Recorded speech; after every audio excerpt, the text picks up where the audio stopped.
Left at the altar. The words landed like a stone dropped into a glass of water, ripples, then a soundless collapse. Beatriz lived for rehearsals. She had walked that aisle 100 times in her head, lining up every step with a meticulous, private choreography that made panic feel like a stranger. The church smelled of lilies and wax. Her hands were steady until they weren't. The dress had been pinned and repinned until it felt right, and then, all at once, everything that was right folded inward. The bridesmaids froze as if a script had been ripped out from under them. Phones rose like small, blinking constellations. Somewhere near the back, a child began to cry, and then laughed at the confusion because his world had not yet learned shame. Her father's jaw worked like a gate. Guests whispered the kind of private, vocalized disbelief you only hear when the altar becomes a stage for someone's collapse. The message came on the large screen the wedding planner used to cue music and slides, a last-minute, bone-dry text, 3 words that weren't even a sentence. "Sorry, I can't. Raphael." The name tasted like ash in her mouth. Beatriz read it 3 times. Her chest hurt in that soft, animal way panic sometimes comes. No heat, just an urgent, cold awareness of breath. The organ continued to play because no one knew how to stop it. The priest blinked, uncertain whether to fill the silence with words. Cameras focused. This was no longer private. She could have run. 1,000 escape routes opened, out the sacristy, over the side door, into a cab, into oblivion. But there were faces, her grandmother's, impossibly pale and glued to her seat, her sister clutching the hem of her dress, colleagues who had flown in, neighbors who had been seated in the 3rd pew for the cake. There were cell phones, and with them 1,000 eyes that would turn humiliation into raw footage in minutes. Running would only add to the spectacle. He was in the pew at the back, a silhouette that looked smaller than the man she saw in the boardroom. Rodrigo Tavares had been a private presence in her life up until that moment. A crisp email, a haircut that was always exactly right, a handshake like a transaction. In the office, he was a name you prefaced with Mr. and with a certain distance women respected because it kept them safe, professionally, and perhaps a little afraid. Tonight, with the church lights haloing the wooden chairs, he looked like an echo someone had dropped into the room. He rose. The sound of him moving through the aisle made something in her tighten, not because she expected rescue, but because his movement brought an immediate recalibration of all possibilities. "Bia," he said when he reached her.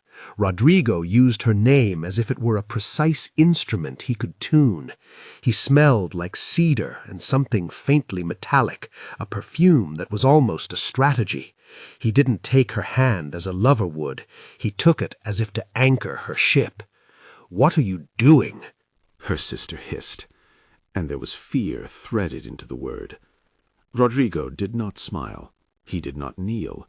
He stepped up beside the priest with a kind of economy of motion that made the organ feel too loud. He looked at the congregation with a composure that, if it was taught, had been rehearsed privately for decades. Then he leaned low, and the only sound was the rustle of silk.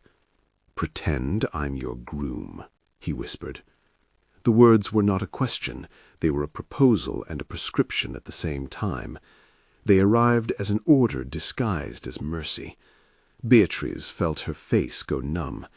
She thought of every social humiliation scene she'd seen in movies and how actors always recovered. Life did not have cutaways to commercial breaks. Her first reflex was to refuse. This was ridiculous. He was her boss. He was a man with a company that towered in glass downtown and a reputation that came with armored entrances. This was an ethical minefield. Pretending he was her groom would change the perimeter of every relationship she had at work, in her family, and with herself. It would be a lie carried into her future Instagram, her mother's dinner table. The headline of whatever local site would turn this into content by midnight. Then she saw her father's hands, calloused, small, folding and unfolding, as if the same motion could press a different outcome into being.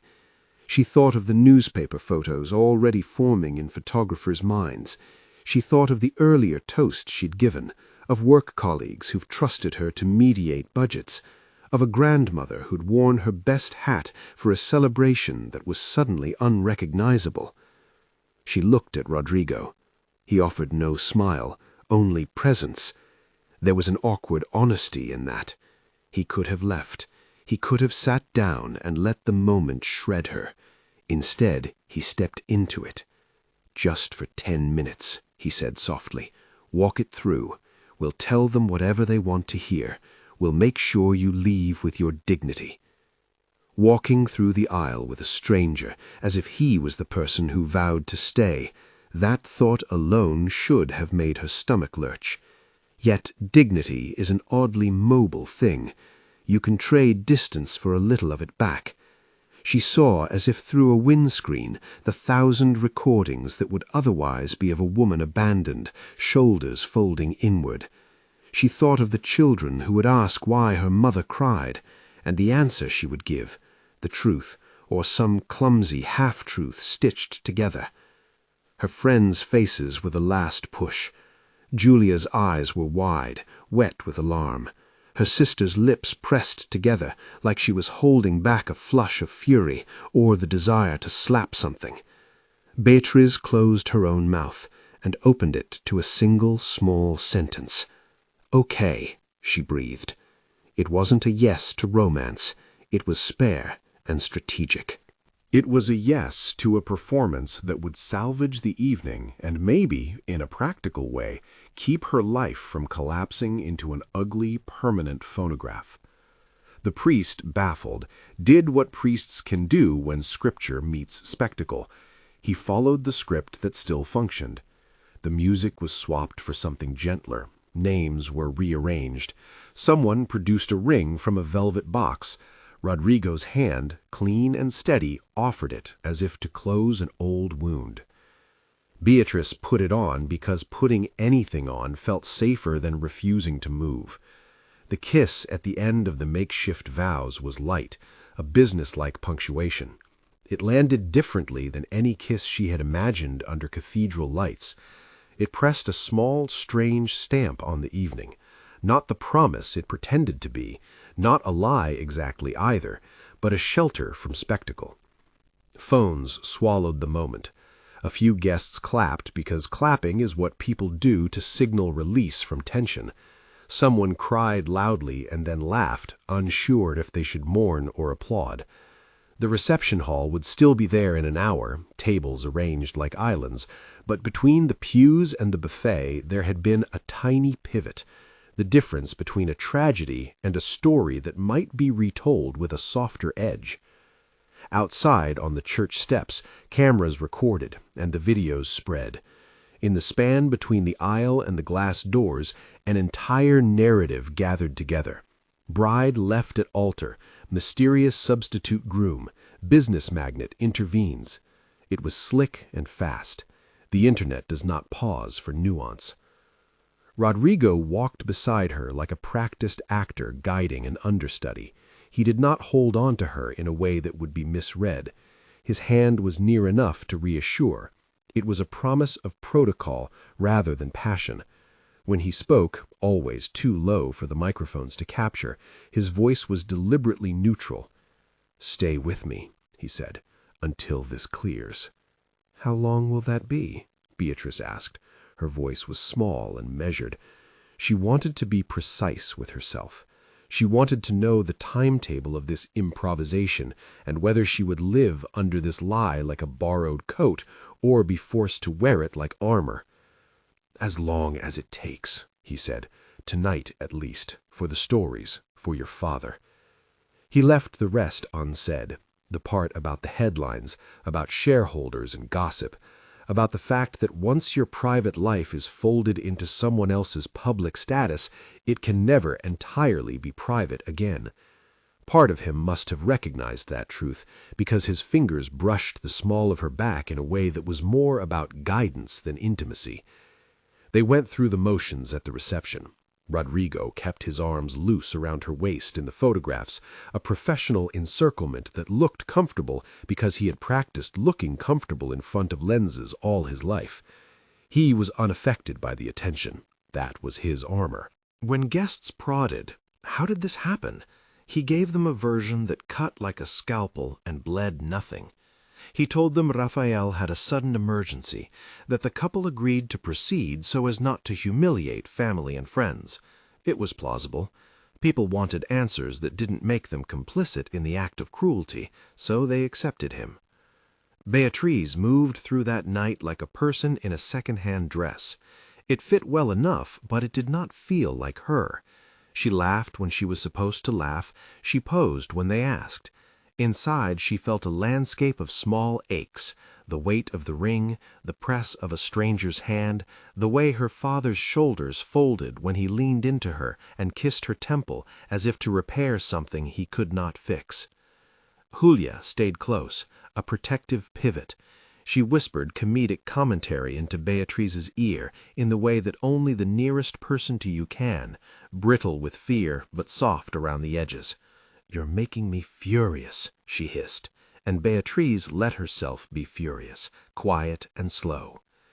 At midnight, after the last of the champagne had been poured into the sink and the band had packed up their instruments, Beatriz stood under the hotel lights with her shoes in one hand and the dress tucked awkwardly under the other.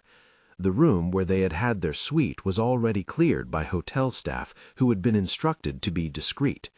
Rodrigo's driver had swept in like a black bar of shadow and offered a quiet, efficient solution.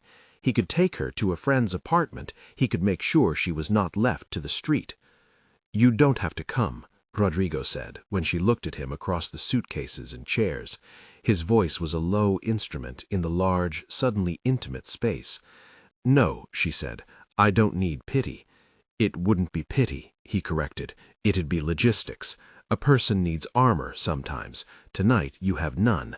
I can offer a coat." Beatriz thought of sleep and of her mother's house with its creaking porch and of how the neighbors' kids would point at the screen and snicker. She thought of vulnerability as a shape she could not yet carry alone. She accepted the coat, a literal black thing that smelled faintly of tobacco and citrus. They did not share a room. He left instructions with the staff to place her in a spare suite that belonged, she would learn later, to a small, quiet building registered under one of his companies for visiting executives. It was clean and anonymous. Rodrigo stayed long enough to make sure she was settled, and then he left with the same economy of motion. On the suite nightstand, the edges of the veneer reflected the chandelier light. Beatriz took off the ring carefully, like untying a knot in a memory. She placed it into a small box and slid the box into a pocket of the dress she had brought back to the hotel. She lay awake with the weight of exposure that comes from being seen at your worst and in front of too many people. At 2 a.m. her phone buzzed. A message from Raphael pinged with a different light than the earlier one. She stared at it until the letters blurred. "I'm sorry. Can we talk?" it read. She didn't answer. She stared at the ceiling, at the way the hotel light made everything look flatter and more honest. No, she thought. What thought is not the same as a sentence, and silence is sometimes the only honest answer. The next morning's sunlight had the look of someone forcing herself to be brought back to ordinary time. The press thrummed outside the hotel like distant insects. She took a shower and dressed in clothes that were not wedding clothes, plain, sensible suits that would not be news. She called in for the day at work in a voice that felt like a public statement. Rodrigo texted her a short list of instructions. Avoid speculation. Don't speak to the press. Maintain a private social media presence. Meet him at noon at the headquarters. The last line was not a question. It was a summons. Pulling herself together to walk into the glass tower where she had worked for 3 years was like stepping back into an old novel you had once loved. The lobby recognized her. The security guard offered the same small nod. The receptionists smiled with a fragile, practiced hospitality. But the building had been changed into a diorama of rumor. Screens in the cafe looped the footage from the night before. Coffee cups in the hands of regulars steamed like tiny, warm announcements of the day. At the elevator, someone edged away. In the 5th-floor corridor, a junior analyst stopped mid-sentence when she appeared and watched with the kind of interest you save for collisions. Emails arrived in her inbox like a drumbeat, and message from human resources offering support and an awkward legal-sounding note emphasizing company policy. An invitation to a quiet debrief with the communications team, a calendar invite for 12 that simply read, Rodrigo, brief. The subject line of the company-wide internal newsletter had been altered to present the weekend as a situation that leadership would address. The worst part of being a public spectacle is not the cameras, but the way faces shift. People who had once been colleagues now regarded her with a new kind of curiosity that was not supportive. The receptionist who used to ask about her weekend now asked in a voice that tried too hard to sound normal, "Are you okay, Ms. Almeida?" which translated roughly to, "Are you now the woman who will be a footnote in our stories?" Rodrigo's office was glass and soundproof. Inside, he kept his things in a minimal, almost sculptural arrangement. He sat behind his desk the way an island might hold back stormwater, everything deliberate and organized. He was not a man of excess in visibility. Rather, his power came from a focus that made the rest of the room seem to belong to it. When she entered, he gestured to a chair. She sat because that's the civilized protocol. He unfolded a stack of papers, legalese, press drafts, and an itinerary for public appearances. He spoke in a voice that had little texture. "We need rules," Rodrigo said. "We need a line between what's performative and what's private, because right now there's no line." Beatriz wanted to test him, ask whether he truly understood how precarious the position of a woman is in a story like this, but she didn't. Instead, she listened as he laid out a practical map. They would present as a couple in public spaces for the next few weeks to shape the narrative. He would speak to their communications team to create a consistent line. She would not be required to attend events that compromised her dignity. And crucially, he said this last as if it required calibration, there would be an agreed boundary in the office. Professionalism would be maintained. "Are you doing this because it's easier for you too?" she asked, the question sharp but careful. He did not blink. "There's no ease in this," he said. "There's management." Which was, in its way, both true and cold. He was managing reputations, including his own. He had the instinct not to let a thing like a viral spectacle bleed into the brand he had built. That instinct landed him in the pew and in the photos. But it did not necessarily mean he was immune to whatever nuance there might be to Beatriz's pain. He slid a thin black card across the desk, the kind with corporate contact numbers and his personal assistance line. "Limit the public-facing interactions unless absolutely necessary," he said. "Allow me to field the press. In the office, if anyone makes this personal, you come to me. If you need time away, take it." She nodded. "And if I don't want to pretend anymore?" He said quietly. That answer, again, was practical. It left the concept of choice intact, but it also reminded her that she was under the same roof as the very man who both shielded and controlled the perimeter of that choice. The days that followed were a study in choreography. Photographers circled and retreated like tide lines. An op-ed ran speculating on whether a union with a powerful business leader was a true alliance or a PR stopgap. The comments under that piece were bone raw. Strangers felt permission to weigh in on her worth. Her mother texted advice and scripture. Her sisters sent memes that made her laugh because laughter is a brittle, honest thing. At work, lunchtime conversations warped into analyses of how the company would be perceived if it allowed such a relationship to stand. Rumors about favoritism sprouted like weeds.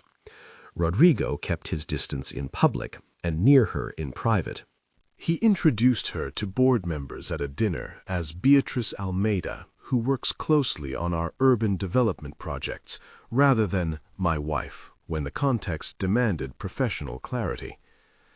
At a charity gala where they were photographed on a red carpet, he held the small of her back while they walked, and then kept his tone intentional and formal when they spoke to the organizers. It was a balancing act he performed well because he had always performed well. There were moments, though, that the mask slipped. On a Tuesday afternoon, a junior client called the office to renegotiate terms and began interrupting with a brusqueness that felt designed to assert power. Rodrigo stepped into the call and, in one falling sentence, redirected the disrespect. He did it not with grand gestures, but with a single, almost small, recalibration of language that restored order. Afterwards, he looked at Beatriz with a softness that was almost private. "You don't have to take that," he said. "I didn't," she replied. He smiled then, briefly, and the smile was not for public consumption. It was private and warm and slightly absurd on the corner of a mouth trained for restraint. It suggested that under the armor there might be a place that recognized the unfairness of the world he lived in, and maybe even the cruelty of it. She was not naive, though. A wall between them had been erected as quickly as the headlines had been written. It was made of policy and propriety, of the knowledge that he was 14 titles and a continent of reputation away from her. When they were alone meaning they could whisper without spin, there were conversations about a plan, about the legalities they would need to consider. There were no promises about love. There were only practicalities. "Legally, we should find out what this means," she said one evening over coffee in the company's small, quiet kitchen. The kettle clicked its slow domestic song. "We will," he answered. "I have people." The phrase, "I have people," is the language of power. It makes invisible work visible. It promises the abrupt erasure of inconvenience. She heard it and felt both gratitude and the metallic aftertaste of being owned by someone else's solutions.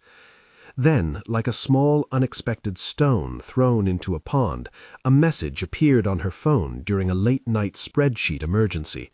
It was Raphael. This time, the content carried different punctuation. "We need to talk," it read. "Please, just talk. I messed up." The immediacy of his need struck a chord inside her that had nothing to do with the marriage they'd been preparing for, and everything to do with the years she had invested in an imagined future. Raphael had been a safe bet at times, funny, familiar, promising in a way that did not frighten her. He had been the comfortable geography of a life she thought she wanted. But safety is not the same as love, and his absence at the altar had remapped her body with truth. She placed her hand over the phone like a seal. She could imagine the conversation 100 ways, apologetic, pleading, indifferent. The thing that narrowed her chest was not the content of his messages, but the idea that his return into her life would demand a kind of forgiveness that might not belong to her to grant. A new headline popped up on the cafe screen downstairs. "Powerful CEO steps in at wedding scandal. Is it romance or strategy?" The caption under it framed the story in a way that suggested ownership rather than rescue. Beatriz felt the shape of something new forming around her, one that had been pressed there by a man in a suit and 1,000 flashing lenses. It was not fully a life, not yet a narrative with chapters. It was a liminal space where choice and pressure rubbed against each other until heat was generated.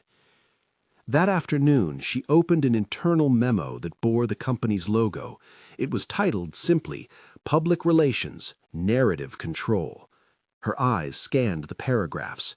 The first line read, To mitigate reputational risk associated with last weekend's events, leadership requests that all external communications regarding the situation be deferred to corporate counsel and the communications office.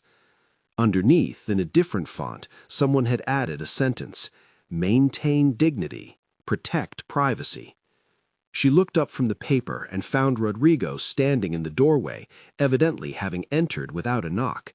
He folded his hands in front of him in a casual manner that felt deliberate. "You read it?" he asked. "I did," she replied. "We will manage it the way we manage anything that threatens the company, surgically, quietly, and with as little collateral damage as possible," he said. "And your collateral, where does that leave me?" He paused then, and the pause was not a failure, but a measuring of something. "You leave it on the table," he said, "and if you don't want what's on the table, you tell me. We renegotiate." The phrase felt like a contract and a warning. She wanted to ask whether he would be bound by the same rules if it was his dignity on the chopping block. But words like that felt like splinters, necessary and painful. When she left his office, a thread of newness was stitching itself into her days. A busy schedule of charity events, PR-friendly dinners, coffee shop photo ops with intentionally casual smiles. At each turn, Beatriz performed a skill she had not been trained in, how to make someone believe you were fine when you were not. She learned to angle her face so that it read vulnerability without pity, resolute without hardness. And in the small pockets between appearances, she walked alone, because solitude had become an interior requirement. She navigated her grief the way you navigate a city you do not trust. Watch every corner, count your steps, carry a small light. Late one evening, the company intranet lit up with an internal poll someone had set up, anonymous and cruel. "Do you think Miss Almeida should stay in her role?" Comments flooded, blunt, some supportive, some predatory. The anonymity the internet provided was a landscape that encouraged fervor more than empathy. She wished she could rip it all down and set it on fire, but to do so would be to engage on terrain she could not afford to occupy. She had a meeting the next morning with HR. She rehearsed what she would say and what she would refuse to say. She navigated questions that tried to fold her into neat categories, professional or personal, victim or actor of her own salvation. She refused those categories. They were too small for the life that was expanding and contracting behind her ribs. That night, as she sat in the small borrowed suite that had become a sanctuary of sorts, her phone buzzed again. This time the notification was from an unknown number.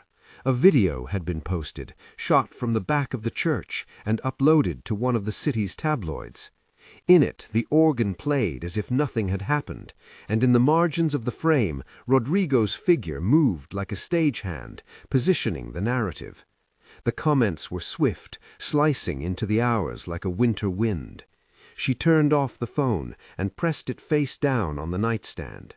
She watched the city lights through the window and tried to feel something that was not raw. She thought about how stories change you, how a single snapshot can remap your life in front of you if you let it. At 2 a.m, another message lit the screen, from Rodrigo. Not a text, but a short line, almost clinical, with no room for warmth. "Be here at 9. We need to discuss tonight's gala and media strategy." She read it and placed her thumb slowly over the message. A part of her wanted to say no. Another part of her imagined a life where someone took responsibility for the chaos he'd entered. Outside, the city hummed its indifferent lullaby. Inside, the suite smelled faintly of perfume and old lavender.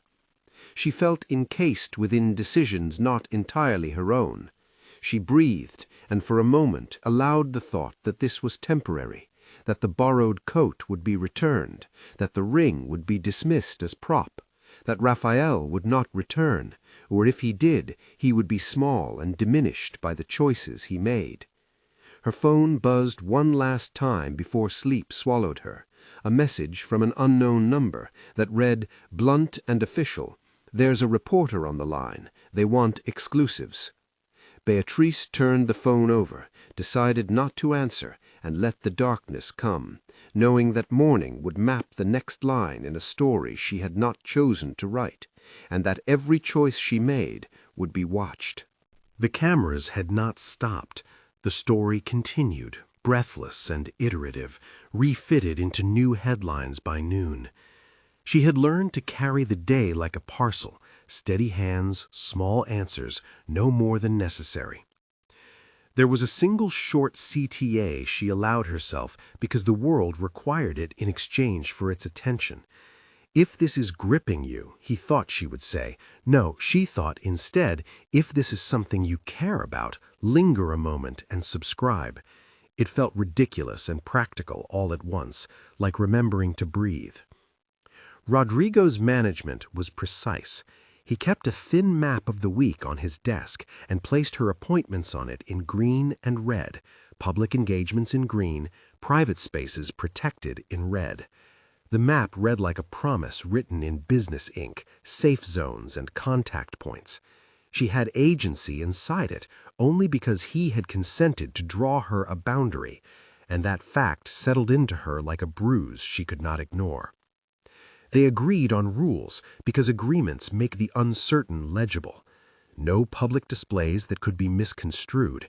If anyone at the office started a rumor, she would come to him. He would deal with it. If any press called, only the corporate counsel would respond. They would present as a unit in the most sensible way possible, composed, purposeful, and unromantic.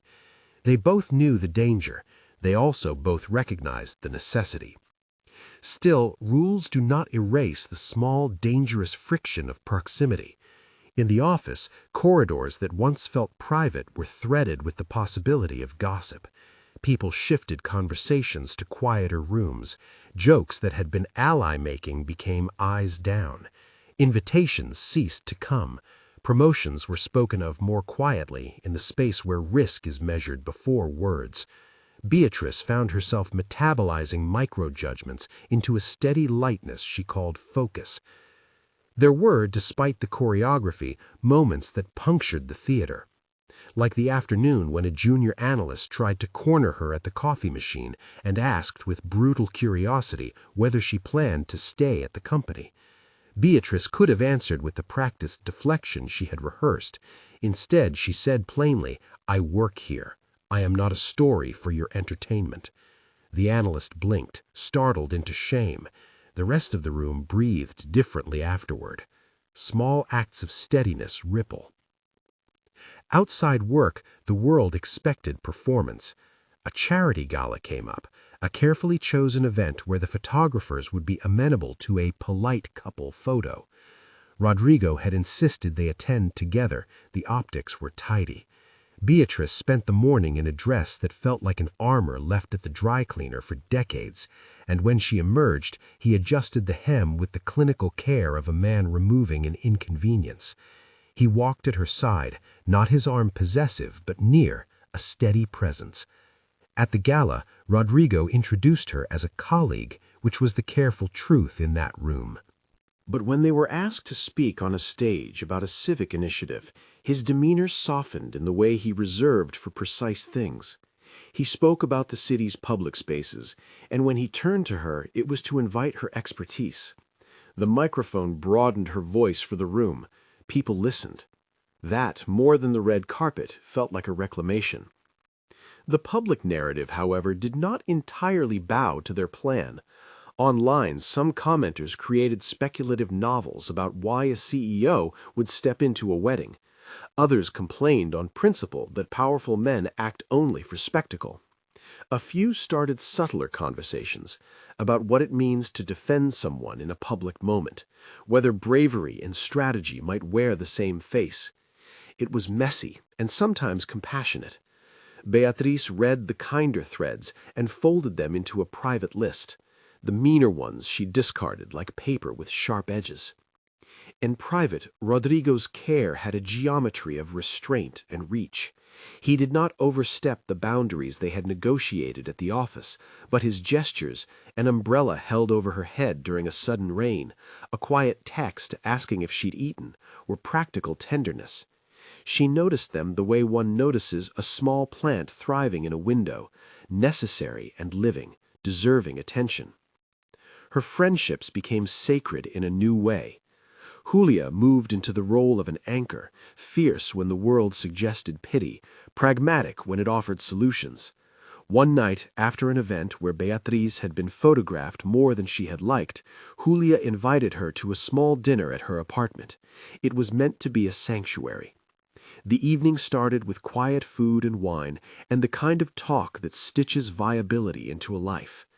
Halfway through, Julia's younger sister burst into the kitchen, breathless and on the ragged edge of tears. There had been a problem at home, an argument that had blown into the need for immediate help. Julia's face changed from convivial to concerned in a matter of heartbeats. Without speaking, she looked at Beatriz as if to ask, "Can you stay a moment?" Beatriz did not hesitate. They drove across town in silence. The sisters' apartment was a small, bright mess of a city life. Arguments lingered like wet clothes. Beatriz, who had been trained in the diplomacy of budgets and meetings, found herself in a new role: listener, mediator, presence. She stayed until the crisis calmed, making tea and telling half-jokes and reminding a family of the quiet kindnesses that can diffuse an argument. When the sister finally sobbed into a pillow and drifted into sleep, the three women sat on the kitchen floor among the cups and wrappers. "You saved me tonight," Julia said, voice small. "You didn't have to." "I wasn't thinking of myself." The sentence was true. It did not make her stronger, it made her necessary, and the feeling of being needed was complicated and good. Rodrigo arrived to pick her up late, the city lights a smear of gold across the windshield. He held her hand for a moment as if to relay a small fact. "You are safe to return." The gesture was private and unadvertised. When they stepped out of the car and onto the dark sidewalk, his fingers lingered at the small of her back as he guided her to the building lobby. Those tiny contacts were building a grammar between them, syllables that together formed phrases of comfort. It was in that intimacy of the ordinary, kitchen lights and spilled tea, a hallway smelling faintly of lemon cleaner, that the first irrevocable fault line shifted. They were in Julia's apartment a few nights later, the kind of gathering that begins as distraction and becomes a little fierce with laughter. The band on the radio played an old song that Beatriz loved. She stood in the kitchen making sandwiches and laughed because the world had not yet normalized the fact that her wedding had been a spectacle. Rodrigo, who had been tidying, came up behind her and reached for a plate. Their hands brushed over the ceramic as if by accident. For a moment they were both still, the kind of still that has a humming sound to it, the body's quick little thought. He did not let go immediately. She turned, and he looked at her differently, not the executive who solved problems, but a man who held a private memory close. "Do you want to get out of here for a minute?" he asked, voice low. She hesitated, not because she feared the proposition, but because she wanted to gauge the terms. "Where would we go?" He smiled, that small, rare smile that had appeared in the office and then vanished. "For a walk," he said. "Just the two of us." They left without fanfare and walked the city streets until they found the quiet strip where a late-night bakery smelled of butter and yeast. They sat at a small table by the window, watching people pass. Conversation began with small things about traffic and bread, but grew on its own like ivy, the kind of talk that traces your edges.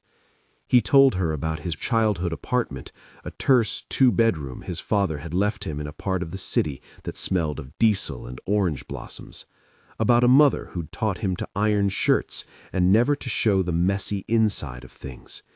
He spoke in fragments, as if revealing history in pieces made it safer both to tell and to receive. She, in turn, told him about a summer she had spent on a friend's boat as a kid, learning how to hold rope and steer in a wind that demanded attention. The stories were small. They were not declarations. In the soft thick of that place between strangers and companions, the moment shifted. When they left the bakery, the night air felt like permission. Back at Julia's, the apartment was asleep. The radio had stopped. In the kitchen, near a sink full of dishes, Rodrigo reached for her hand. The touch was deliberate now, not the index of protocol. He looked at her in a way that shed the business suit of his public persona. There was tenderness in his eyes that belonged to a private man. They moved closer, as if answering an old but quiet summons. The kiss that followed was not an announcement. It began soft, testing, a question between two curved bodies in a small domestic space. It deepened because both of them chose it. No power was exerted, no coercion existed. It was mutual, the kind of consent that arrives in the pause when both people decide to continue. They parted with a private laugh at a breathless, half-ashamed lightness. The kitchen light hummed. The rest of the apartment slept. The kiss did something in Beatriz like a small earthquake. It altered the internal map. She liked the man who could be both careful and close. It terrified her that she might like him more than she wanted to admit. After that night, their relationship moved in new trajectories. Sensual not merely because physical contact increased, but because the intimacy of private talk became an engine. They were still careful in public, but private moments multiplied. A coffee in the company kitchen that stretched longer than necessary. A shared sandwich in the stairwell where the building's noise muffled them. A pair of hands brushing in a doorway. Each touch was a negotiation. Each pause was an agreement. Legal questions, which had been background static, became urgent.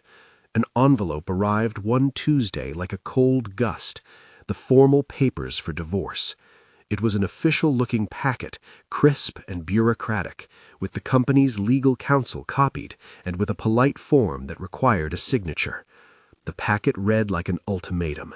Formally end this tie or leave the legal status to the mechanics of reputation. They sat across from each other at his minimalist kitchen table that evening, the papers between them, the light from the window drawing the pages into relief. Rodrigo had ordered takeout. He did not pick at his food. He pushed it aside and focused on the stack of documents. "Your options are not just legal," he said. "They're social. Officially ending this will keep the headline going for a bit. People love a separation tale. Keeping the marriage, even on paper, keeps the story coherent. An annulment could be messy and would involve arguments about intent and time. A divorce has its own implications for the next phase." Beatriz read the papers carefully. She traced the formal language with a finger. Juridical terms were not new to her. She had seen enough corporate memos to know how they could rearrange reality. But this was her life being folded into legalese. The choice felt like choosing the shape of her future. "Why would you want me to sign?" she asked. The question sounded small, but it was a probe for motive. Rodrigo looked at her as if deciding how much to reveal. He had been careful not to romanticize his actions in front of her. He said, "Because if we divorce, the story changes. The narrative becomes, she moved on. The details crumble into column inches. If we keep things as they are, the immediate spectacle quiets down because the public has a timeline. The problem is, maintaining that status quo binds you in a way that might not be yours to own." They debated in practicalities, lawyers, timescales, public relations. He admitted he had already spoken to his counsel about possible routes. She listened, not without skepticism. His "I have people" was a double-edged phrase. It solved dilemmas, but reminded her how much of her life had been reshaped by someone else's capacity to call on resources. She pushed back. "I will not be the armature for your public narrative," she said. "If I sign, I need more than promises. I need terms that protect me, a clause that says no public spin without my consent, a transition role so my career isn't vaporized, and, she added, I need the truth about why you sat in that pew. He leaned back, fingers interlaced. The question about why was a keyhole he had carefully guarded. He told her, haltingly, of nights he'd spent watching a man who'd had to learn to hide.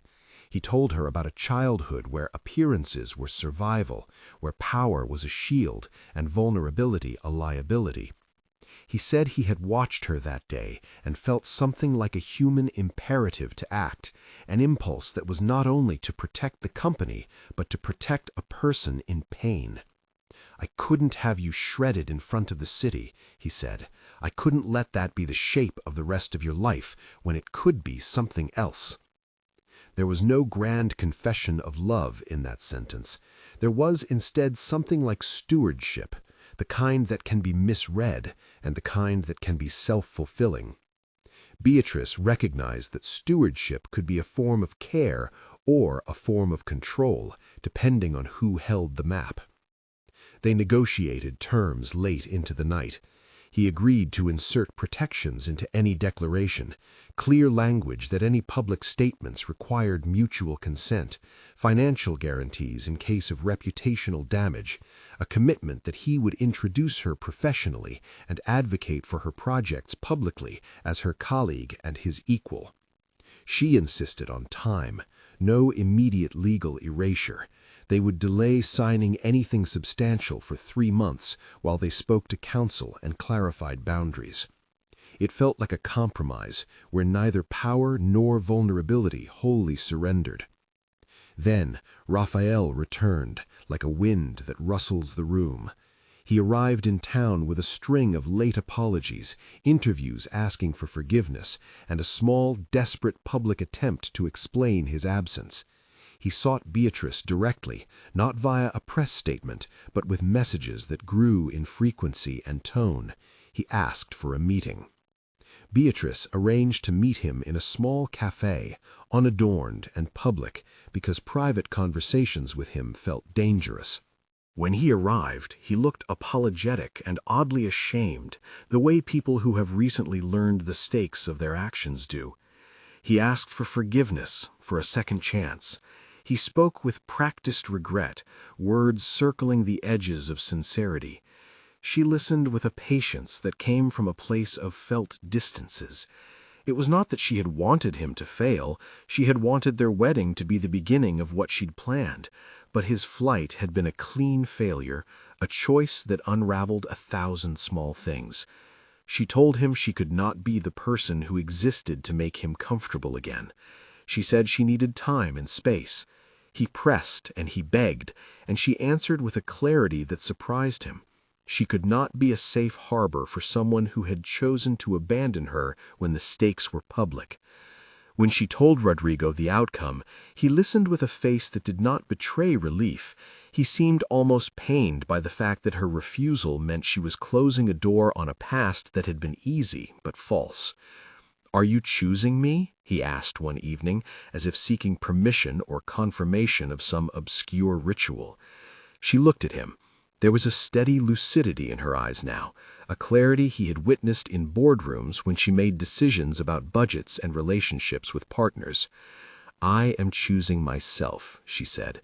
"If you are part of that, it is because you are here honestly." The months that followed were neither swift nor simple.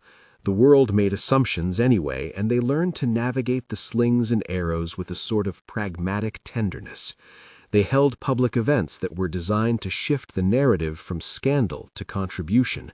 A park cleanup, a small urban garden inauguration where Beatriz spoke about community and equity, a civic lecture that Rodrigo sponsored, during which he quietly elevated her role. She was not a prop in those moments. She was visible in her expertise. In private, their relationship deepened along too many small axes to catalog. Rodrigo revealed over long nights a string of small vulnerabilities, an old photograph of a boy on a bike with a missing tooth, a story about a father who left when money became more interesting than family. He described his own fear of being seen not as a leader, but as a flawed man. Beatriz, in turn, admitted to fears she had not let herself name: fear of being defined only by a moment of humiliation, fear of losing autonomy in the shadow of a powerful partner. They did not solve these fears with a kiss or a promise. They contained them with talk, with lists, with small, repeated acts of repair. There were risks, the rumor mill churned regardless, an intern's offhand remark that got retweeted, a late-night op-ed speculating about favoritism that reached into the HR inboxes. Rodrigo fielded these with an economy of detail. When a board member whispered about optics, he reminded them of strategy, investing in talented leaders, protecting staff from public cruelty.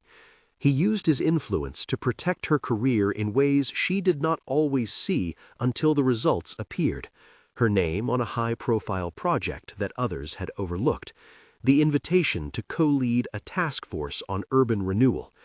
Promotion followed not as a gift, but as recognition of a long-stewarded competence. One afternoon, during a site visit to a redevelopment project, Rodrigo pulled her aside.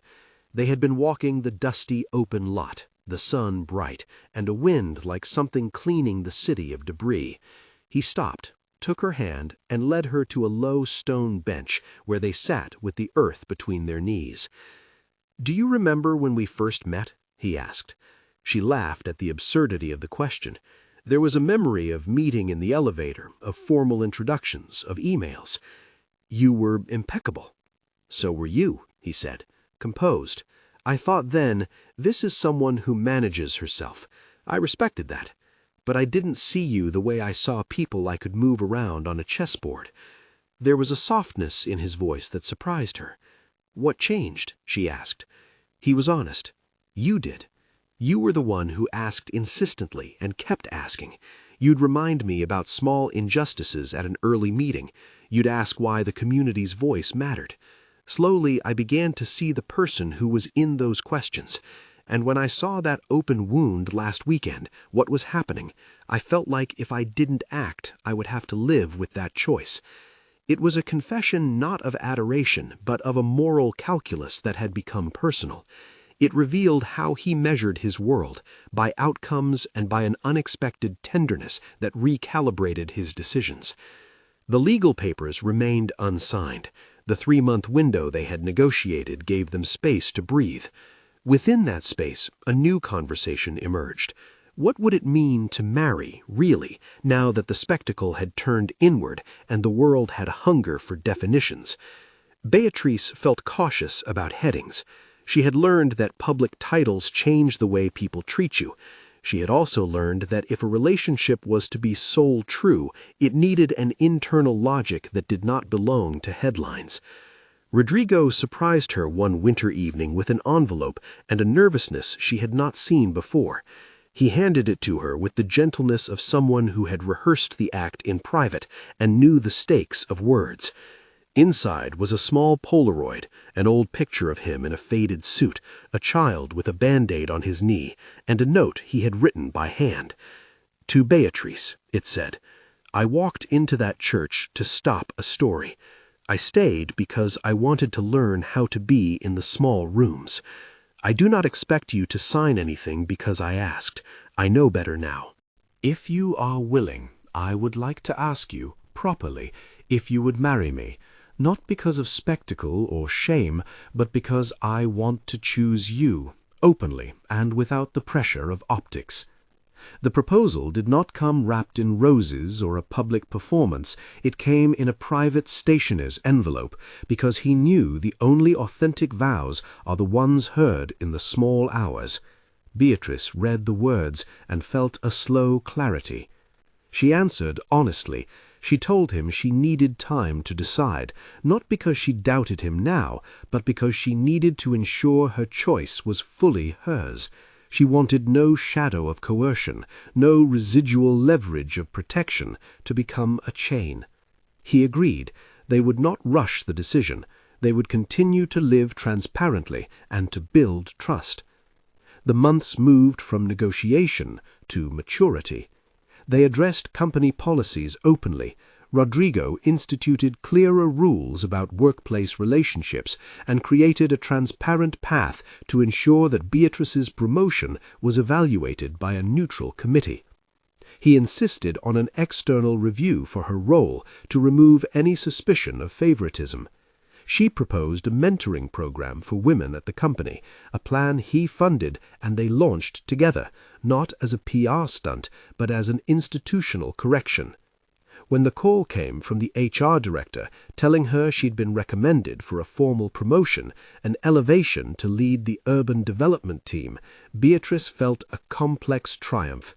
It was recognition that had been won through competence and negotiation rather than the currency of headlines. She accepted carefully, and then called her father. He cried when she told him, a sound of release that was both paternal pride and the survivor's relief. Raphael had one more attempt. He returned to the city, this time with a more visible sorrow. A tabloid offered to run a redemption profile if he would consent to a sit-down. He reached out to Beatriz, public plea meeting private resolve. She did not meet him. She understood he was part of her past, but not her future. When he later apologized publicly, she declined to issue any official statement. She let the silence be a boundary in itself. The turning point came not with a courtroom drama, nor with a grand declaration, but with a small domestic miracle, the first morning they cooked together. It was a Saturday, sunlight slanting across their apartment's kitchen. They moved like old partners, Rodrigo chopping vegetables with surprising care, Beatriz stirring sauce and stealing the occasional glance at him. It was simple, it was ordinary, it was private. After breakfast, Rodrigo took her hand and led her to the balcony, where city noise seemed to lower into the distance. He felt nervous again, but this time it was a different flutter, less the fear of image, more the fear of honesty. "Will you marry me?" he asked, with the same simplicity as a ledger entry, but with something much heavier behind it. Beatriz looked at him, at the man who had sat in a pew and stepped into a spectacle and then walked painstakingly back toward truth. She thought of the months they'd spent negotiating boundaries and the ways in which he had chosen to protect her career and ask for no control. She thought of the small acts of tenderness and the nights they had both admitted things that left them raw. She said yes, not because it would fix everything, but because she could envision a future with him where her choice mattered, where publicity and power would be checked by agreed terms, where love was built in small, mutual acts rather than in rescue narratives. They decided to marry properly this time, intentionally, privately, with careful planning that respected their past. They told the company in a measured way. The official statement they released was modest and honest. Two colleagues who had been part of a public event had decided to build a life together. They emphasized partnerships, professional and personal, and reiterated the institutional safeguards Rodrigo had enacted. The board agreed with measured applause. The press did their predictable unpacking of long timelines and sugar-sweet interviews, but the worst of the speculative cruelty had blunted over time. People grew bored. People were complicated. On their wedding day, this one chosen on their terms and in a small registry office rather than a cathedral, few guests attended. It was not an erasure of the old spectacle, but a reclamation of the intimate. Julia stood by as matron of honor. His closest friends, those who had learned to love him for the man beyond the suits, were there. Beatriz's father walked her down a modest city hall hallway, his hands steady. The official read the short, legal words. They exchanged vows that were not for an audience, but for each other. Simple, honest sentences that acknowledged mistakes and named commitments. Afterwards, they did something quiet. They went to the small bakery where they'd first held hands and bought 2 slices of cake, ate them on a bench under the same sodium lights that had once felt harsh and now felt like a halo. They did not stage photos for tabloids. A few photographs were taken by friends and kept as proof of a private joy. At work, Rodrigo promoted Beatriz publicly for the projects she had led, and it was a move unrelated to pity or optics. It was a professional recognition. The board commissioned an independent review of the company's internal policies to make sure no one else was put in a position of vulnerability. The mentorship program she had launched expanded and began to effect change. They lived cautiously into their marriage. There were conversations about power, about the fact that he could still call on resources she could not, about the need for clear, periodic renegotiation of boundaries. They continued therapy, both individual and as a couple, not because they were broken, but because they were attentive to systems that had formed their habits. Power, they understood, is a thing to be named and distributed. There were small, tender confessions. Rodrigo revealed that he'd admired her from afar before the wedding, that in meetings he had noticed how she commanded respect without loudness, and that his decision to stand in at the altar had been both an attempt to protect the company and the first time he'd allowed himself to be moved by compassion without calculation. Beatriz admitted that she had allowed herself to accept help that she'd negotiated for, and that the negotiation itself had been her claim to autonomy. Years later, friends would say how improbable their match had seemed at first glance. They would narrate the path from humiliation to dignity, from spectacle to small domesticity. But for Beatriz and Rodrigo, the story would always be neither wholly grand nor simple. It was messy, negotiated, and honest. They learned that dignity can be reclaimed only through 1,000 small decisions, that loving someone who could have power over you requires not only trust, but also systems that limit the reach of that power. On an evening not unlike the one when he had first whispered the words that set them on this course, they sat on the couch in their apartment, a quilt over their knees, a rainstorm playing on the windows. Rodrigo handed her a small, plain box. Inside, a ring that was understated and lovely. He had not abandoned the gesture. He had refined it into something that belonged to the two of them. "I have always," he began, then stopped because words that belonged to epic declarations seemed too huge for the quiet room. "Say it anyway," she said, fingers finding his. "I have always respected you," he said finally. "But respect is different from love. I didn't understand the difference for a long time.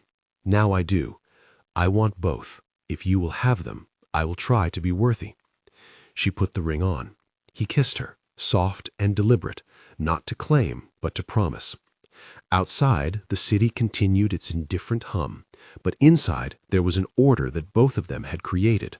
Rules, talk, slow intimacy, and a shared commitment to ensure that neither of their careers nor their dignity would be sacrificed to spectacle again. Years later, at a community inauguration she led, a young woman stopped Beatriz with an earnest face and asked quietly, "How did you do it? How did you survive being left at the altar?" Beatriz looked at the woman, then at Rodrigo waiting patiently a few steps away, and smiled with the tiredness and joy of someone who'd been through the storm and learned to read the weather. "You don't survive being left by pretending it didn't hurt. You survive by naming every small thing you need, by refusing to let someone else write your story, and by choosing, slowly, what love looks like for you." The woman nodded the way people nod at truth. For Beatriz, the sentence wasn't a neat moral, it was a lived charter. The humiliation had been sharp and public, but it had become a hinge, not a tombstone. She had designed her dignity like a garment, tailored, argued over, and finally chosen. They continued to live with the knowledge that power can shelter or overshadow. They tended their lives like a garden, pruning when growth became tangled, watering when things were dry, getting their hands dirty.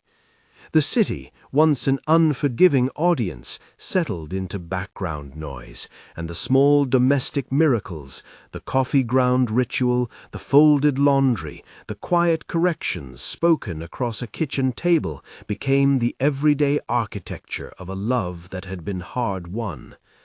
And on quiet nights, when the world fell away and there was only their small shared light, Rodrigo would sometimes reach for her hand and whisper what he'd once whispered in a church in a crowd, "Pretend I'm your groom." But now the words were different, spoken in bed when they were both awake, eyes open, deciding together. They were no longer an order disguised as mercy, they were a request answered freely, a role taken not because anyone demanded it, but because two people chose each other again and again in truth.